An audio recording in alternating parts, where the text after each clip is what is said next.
মাত্র ১৫ বছর আগেও সামান্য দর্জি ছিলেন আগস্টিন পিউরিফিকেশন। চলাফেরাও ছিল অতি সামান্য, থাকতেন টঙ্গীর পাগারে। তবে এখন তার চলাফেরা এমপি, মন্ত্রী আর প্রশাসনের ঊর্ধ্বতন কর্মকর্তাদের সাথে। শুধু নিজে গাড়ি কেনেননি, গাড়ি উপহার দিতেন মন্ত্রী থেকে শুরু করে আওয়ামী সরকারের পোষা পুলিশ কর্মকর্তাদেরও। দেশ টিভির হাতে আসা তথ্য বলছে, দর্জি আগস্টিনের পাহাড় সমতুল্য সম্পদ রয়েছে বর্তমানে। রাজধানীর মণিপুরি পাড়ায় একটি ফ্ল্যাট, তেজগাঁও হুন্ডাগলিতে 2টি ফ্ল্যাট, 7তলা নির্মাণাধীন একটি বাড়ি, উত্তরার 16 নম্বর সেক্টরে 5 কাঠা প্লট, এশিয়ান টাউন ও রাজধানীর ভাটারায় 2টি করে 4টি প্লট, দক্ষিণখানে 50 বিঘার প্লট রয়েছে তার। রাজধানীর বাইরেও সম্পদের শেষ নেই আগস্টিনের। টঙ্গীর পাগারে বিলাসবহুল বাড়ি, একই এলাকায় জিনুর মার্কেটে একটি 8তলা ভবন, আরেকটি 7তলা ভবন।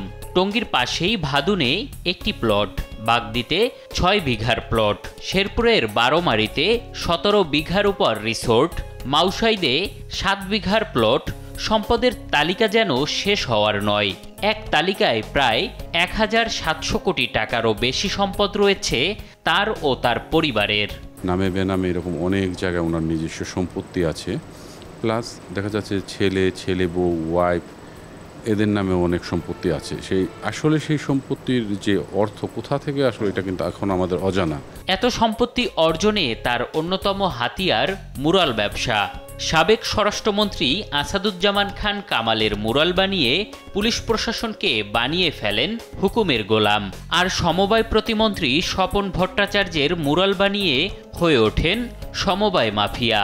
কালভ আর খ্রিস্টানদের সমবায় সংগঠন দখল করে দুর্নীতি আর অনিয়ম করে হাজার কোটি টাকার মালিক আজ আগস্টিন। কারণ একজন স্বরাষ্ট্রমন্ত্রী যখন একজন সাধারণ এই সোসাইটির চেয়ারম্যানকে শেল্টার দেয়, তখন থানার তো আর কিছু বলার থাকে না।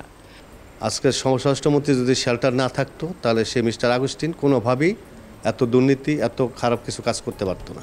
আগস্টিনের সাথে কথা বলতে তার অফিসে গিয়েও মেলেনি দেখা, বন্ধ রয়েছে তার মোবাইল ফোনও। স্বৈরাচার হাসিনা সরকারের মন্ত্রী এমপিরা পালালেও তাদের ব্যবহার করে হাজার কোটি টাকার মালিক হওয়া আগস্টিনের মতো দুর্নীতিবাজরা রয়েছে এখনও বহাল তবিয়াতে। এম এ আজিম, দেশ টিভি, ঢাকা।